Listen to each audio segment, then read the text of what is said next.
Olá a todos, nós estamos aqui falando sobre as questões culturais. E eu queria, nesse tempo aqui, mostrar algumas coisas para a gente dar uma pensada. Primeiro, pensar que Deus ama todos, todas as culturas, povos, línguas, tribos. Que a Bíblia está recheada de exemplos de Jesus quando tirou os discípulos do mundo judaico e levou para outros mundos. Eles precisavam entender que o Evangelho é universal. Pedro, lá em Atos 10, a dificuldade que ele teve de entrar na casa de um homem que não era judeu, né? Ele precisou de uma intervenção divina para que ele entrasse na casa do centurião. E eu até gostaria de ler aqui um texto, antes de nós entrarmos aqui, em Atos 10, eu acho que é Atos 10, né? Ele entra lá então na casa de Cornélio. Havia em Cesareia um homem chamado Cornélio, centurião do regimento conhecido como italiano. Ele e toda a sua família eram religiosos e tementes a Deus, dava muitas esmolas ao povo e orava continuamente a Deus. Certo dia, por volta das 3 horas da tarde, ele teve uma visão. Viu claramente um anjo de Deus que se aproximava dele e dizia: Cornélio. Atemorizado, Cornélio olhou para ele e perguntou: O que é, Senhor? O anjo respondeu: Suas orações e esmolas subiram como oferta memorial diante de Deus. Agora mande alguns homens a Jope para trazerem um certo Simão, também conhecido como Pedro, que está hospedado na casa de Simão, o curtidor de couro que fica perto do mar. Depois que o anjo lhe falou, se foi. Cornélio chamou 2 dos seus servos e um soldado religioso dentre os seus auxiliares e, contando-lhes tudo o que tinha acontecido, enviou-os a Jope. É interessante que Pedro, ele precisou ter uma visão, né? Ele teve uma experiência sobrenatural. Ele estava no terraço para orar.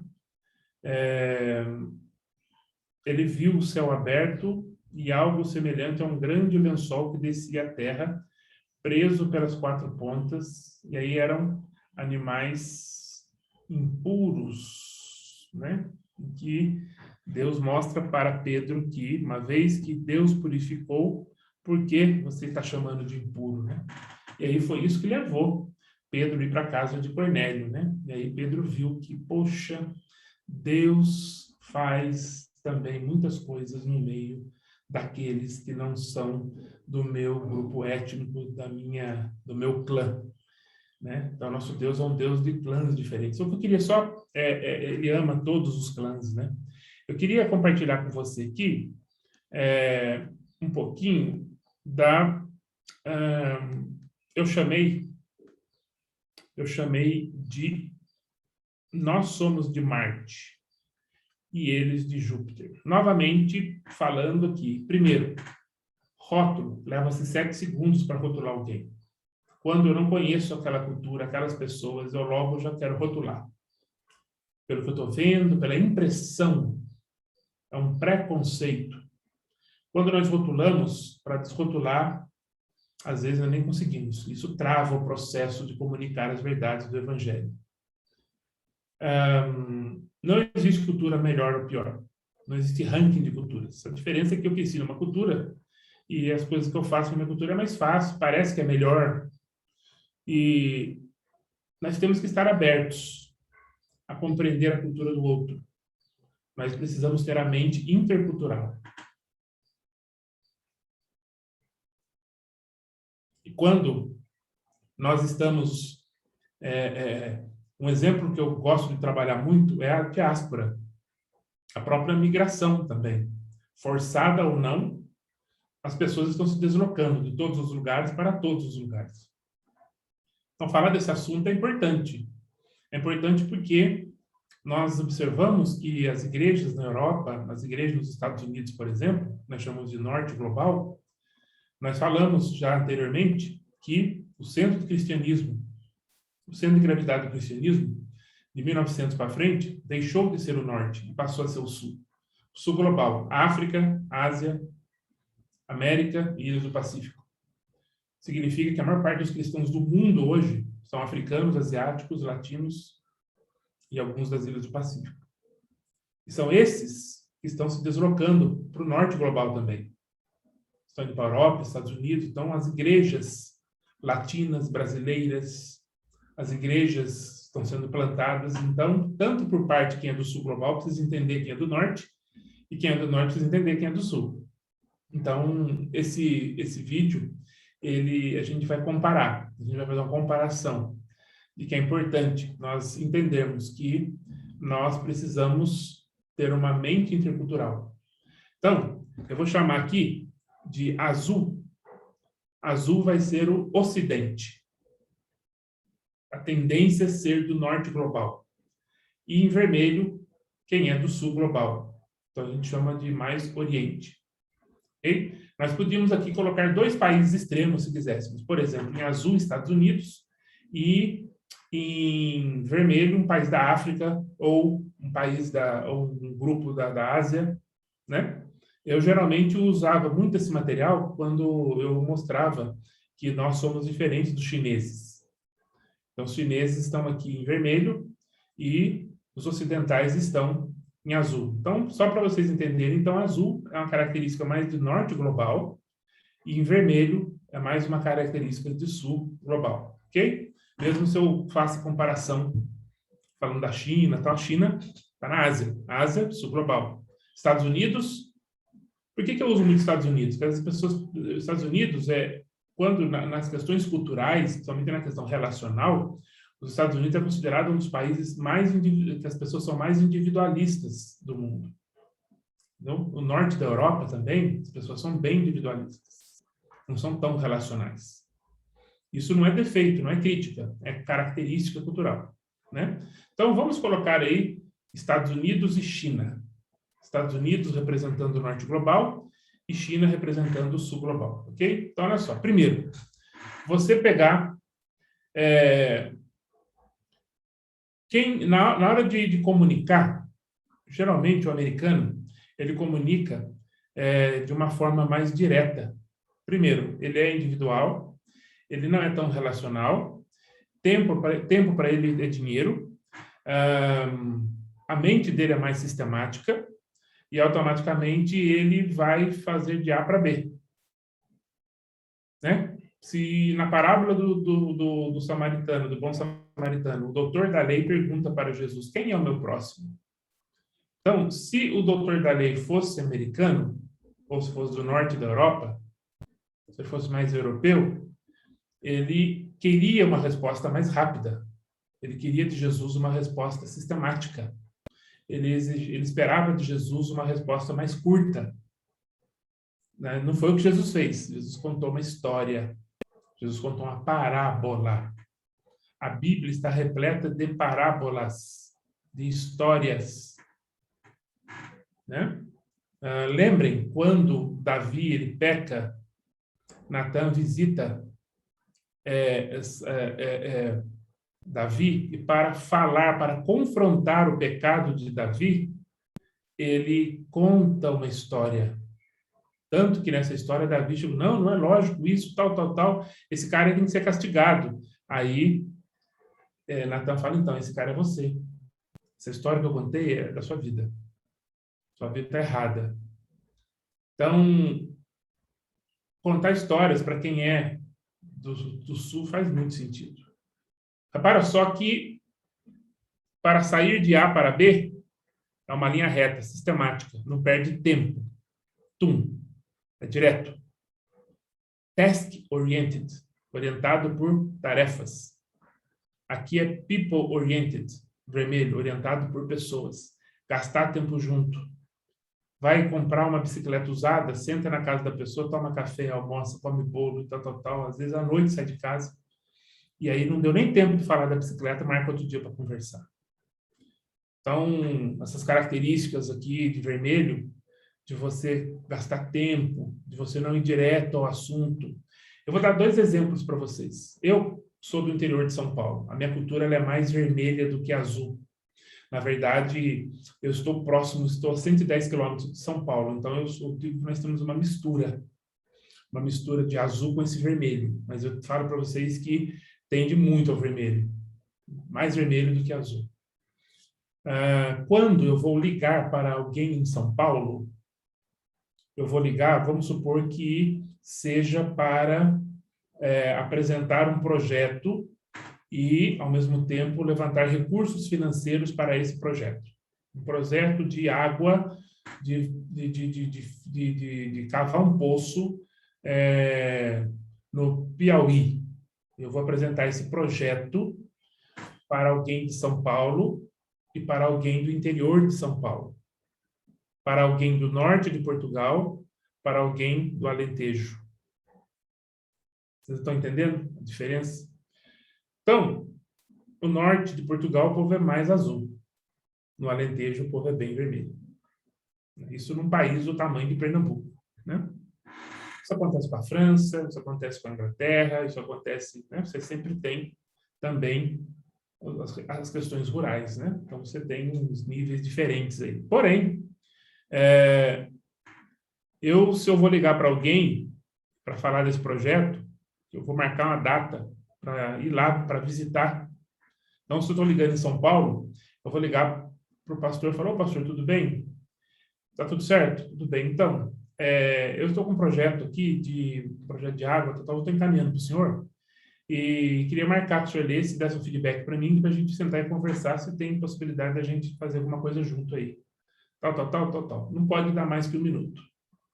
Agora, se eu faço a mesma coisa, eu vou ligar para um pastor de uma igreja aqui no interior de São Paulo, e ele é do interior também, então eu vou ligar para ele e falar: ô, pastor, tudo bem com o senhor? Tudo bem? O senhor está bem? Como é que está a saúde? Como é que tá a irmã, está bem? E os filhos, os netinhos, eles estão bem?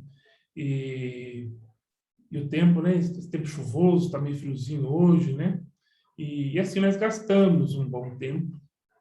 E aí nós entramos na conversa do que se trata a ligação. Por que que tem que ser assim? Porque as pessoas do vermelho são comunicativas, são orais. É preciso ter essa conversa. E a outra, quem é azul, ela não é tão assim. Ela é mais orientada por tarefas. O projeto tem que ser apresentado do jeito tum. Não adianta você ficar floreando projetos. Projetos, para quem é do azul, tem que saber as finanças, valor, direitinho, as exigências, como é que vai ser aplicado, contabilidade, negócio assim, detalhadamente. Esse mesmo projeto, quando você apresenta para alguém que é do vermelho, ele vai olhar tudo, mas ele vai querer outra coisa, precisa falar, precisa ter emoção, precisa ter exemplos, precisa ter coisa, então a oralidade prevalece no vermelho. Então, por isso que há uma diferença grande. Então, cuidado quando você está numa igreja e essa igreja você tem pessoas azuis e pessoas vermelhas. Então, se você vai pregar, como é que você faz? Você vai discipular. Se você tem pequenos grupos na sua igreja, se você é o líder da igreja, se você é o líder de missões da sua igreja, né? Se você vai trabalhar em contextos diferentes, como é que você faz para que esse azul fique mais avermelhado e esse vermelho fique mais azulado? Né? Então, essa é a habilidade. Então, a grande questão é: a igreja precisa ter experiências interculturais. É preciso um trabalho de mobilização para que isso não aconteça do dia para a noite. Para que a igreja compreenda que todos somos chamados, que somos diferentes, que temos algumas questões em que, em momentos de tensão, momentos de conflito, como prevenir conflitos devido às questões culturais. Por que que ele disse desse jeito para mim? Ele não gosta de mim? Ele é muito direto, ele é seco, ele parece grosso. Quantas vezes eu ouvi dizer: nossa, o português ele é um povo grosso, o europeu não sei o quê. Não é questão de ser grosso. Muitas vezes é questão cultural. É a forma direta, forma de você liga para um alemão, ele vai fazer, ele é muito técnico, ele é muito orientado por tarefa. Não vai ficar gastando tempo, não fique gastando tempo com ele. A não ser quando você tem uma amizade, ele vai conhecer você, então é preciso o experimento do conhecer. Então, uma das coisas que a gente tem visto é que um pastor, um líder, um missionário que vai trabalhar em contextos onde você encontra pessoas azuis e vermelhas, precisa trabalhar o azul, explicando que existem irmãos preciosos vermelhos. Explicar para os irmãos vermelhos que existem irmãos preciosos azuis. E que nós podemos achar um ponto no reino de Deus, esse ponto que tem esse overlapping, onde nós podemos ter a cultura do reino, respeitando as culturas. Então, quando nós entendemos a minha cultura, eu sei da minha cultura, eu vou falar para você da minha cultura. Você vai falar para você da sua cultura. Nós estamos aqui porque nós temos a cultura do reino, nós somos irmãos. Essa ideia dessa interculturalidade bíblica, ela evita, você previne conflitos, né? Então, mais uma vez, cuidado com as mensagens que você elabora. Cuidado com as estratégias de evangelismo. Cuidado com os materiais de discipulado. Se ele foi feito, desenvolvido para pessoas azuis, você não pode aplicá-las nas pessoas vermelhas. Porque os motivos nós estamos explicando aqui.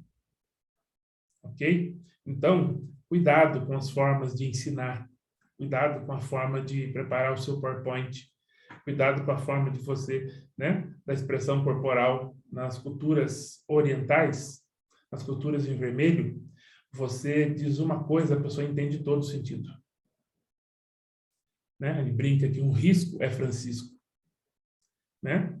E aí, nas culturas azuis, quando um americano está ensinando, falando com você, ele fala, ele faz um relatório, ele manda um e-mail, ou seja, quando alguém do vermelho recebe esse relatório, ou recebe uma instrução de quem é do azul, vai dizer assim, eu acho que ele pensa que eu sou bobo, acho que ele pensa, ele está me menosprezando, ele está achando que eu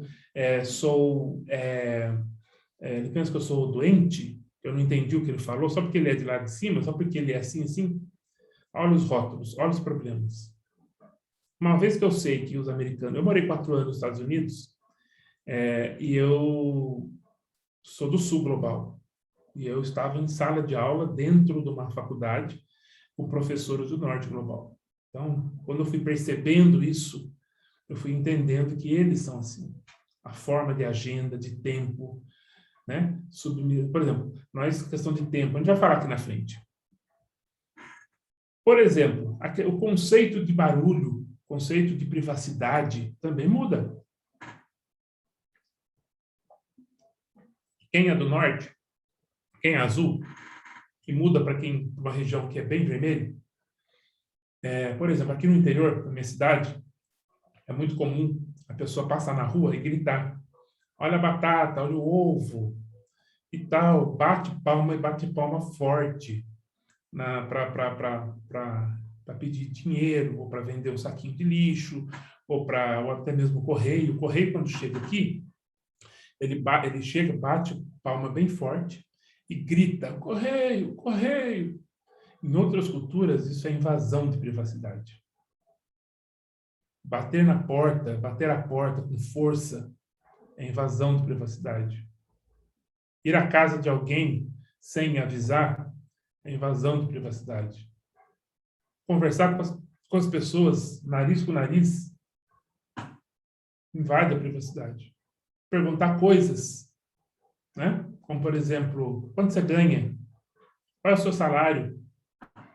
Isso é invasão de privacidade. Mas nem todas as culturas isso é assim. Eu me lembro que na China, que é bem vermelho, as pessoas fazem barulho no restaurante, no dia a dia, aquele barulho. No aeroporto, nos aeroportos da China, é barulhão. Né? Você vai nos Estados Unidos, na Europa, os aeroportos são silenciosos, são quietos, tem um barulho, um ruído normal. O restaurante, geralmente, é uma muvuca, né, na Ásia. E a gente gosta, a gente acostuma, né? A gente acostuma daquela muvuca e tal, aquela barulheira. Enfim, vamos tomar cuidado com isso. Vamos tomar cuidado com os azuis e vermelhos. Nós somos de Júpiter, somos de Marte, vice-versa. E a gente precisa achar esse planeta intermediário, né? Então é importante entender as culturas. Você está numa festa. Geralmente, as festas no Ocidente, elas têm os grupinhos, né? Aí você pode visitar de grupinho em grupinho, né? Geralmente, nos contextos asiáticos, por exemplo, na China, em muitos lugares aí que eu chamo de vermelho, as pessoas fazem uma roda. Todo mundo olha para todo mundo e ali participa, vai conversando. Então, é bem interessante. É bem interessante esses pequenos detalhes da cultura, como isso... Eu digo às pessoas, olhem uma festa de aniversário ou as festividades tradicionais da região, como eles valorizam as tradições das festas, como eles celebram, né? As roupas que vestem, né? Ao mesmo tempo, observar os funerais, né?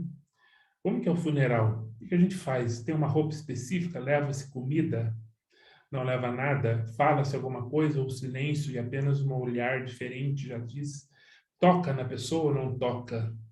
Né? São questões culturais que ajudam a gente, né, a compreender essas questões, né? Por exemplo, você vai pegar, qual é o conceito de fila? Fila no banco, fila para pegar o ônibus, fila para pegar o metrô, né? Então, na China, por exemplo, as pessoas entram na fila, mas as pessoas entram na frente sua na fila, né?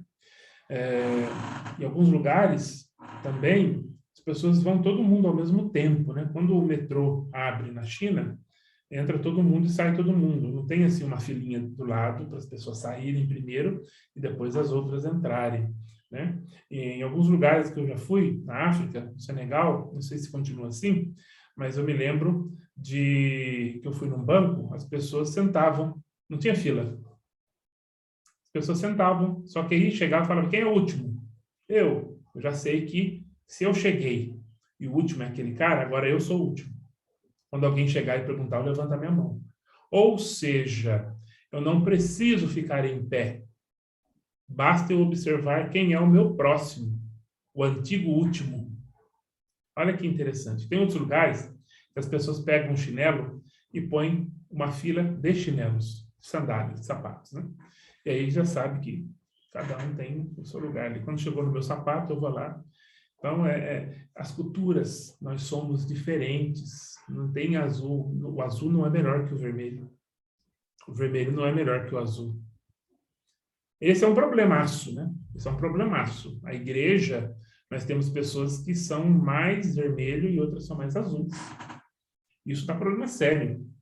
Se você pegar, por exemplo, na Europa, brasileiros na Inglaterra, brasileiros na Finlândia, né? E não entende a questão do tempo, não entende a questão da privacidade, das coisas que eu falei anteriormente, para dar conflito é muito complicado. Se você quiser, por exemplo, vou dar um exemplo. Você quer plantar igreja na Finlândia. Então você primeiro precisa entender que o finlandês não é de ficar conversando na rua. Se eu não conheço a pessoa, eu não fico conversando com desconhecido na rua. Na Finlândia tem a cultura da sauna. As pessoas se relacionam na sauna. Aí, então é diferente. Cultura bem diferente. 7 é 7. Não tem 7, 7h15, 7h30. Né? Agora, imagina alguém, um americano azul, né? E vai para o Egito, né? Que é bem vermelho, e ele vai marcar um encontro. Geralmente, ele vai marcar para as 8 da manhã. Às vezes é 10 da manhã e o seu amigo egípcio não chegou, né? Então, você já acha que não tem mais nada. Aí, quando ele chega, ele cumprimenta você, não pede desculpa, porque para ele está dentro do padrão normal dele, não é ofensivo. Então, essas coisas costumam desgastar relacionamentos, essas coisas costumam, nós que vamos comunicar o evangelho, se nós somos vermelhos e estamos no azul, se somos brasileiros e estamos na Europa, nós temos que tomar cuidado com relação ao tempo, nós temos que entender que precisamos ser precisos no tempo, nós precisamos compreender esses detalhes, né? Então, é preciso um ajuste. Agora, se você pastoreia uma igreja em que você tem brasileiros, europeus e africanos, você vai ter pessoas azuis e pessoas vermelhas. Você vai ter que... Não adianta você criar um padrão e pregar somente do jeitão azul. E está cheio de gente que tem culturas do vermelho, né? Você vai ter conflito. vai ter dificuldade para pastorear a sua igreja. Com relação às pessoas que chegam, né? Você está ali no grupo e chega alguém. E se chega alguém, ele está em branco, aí na nossa PowerPoint.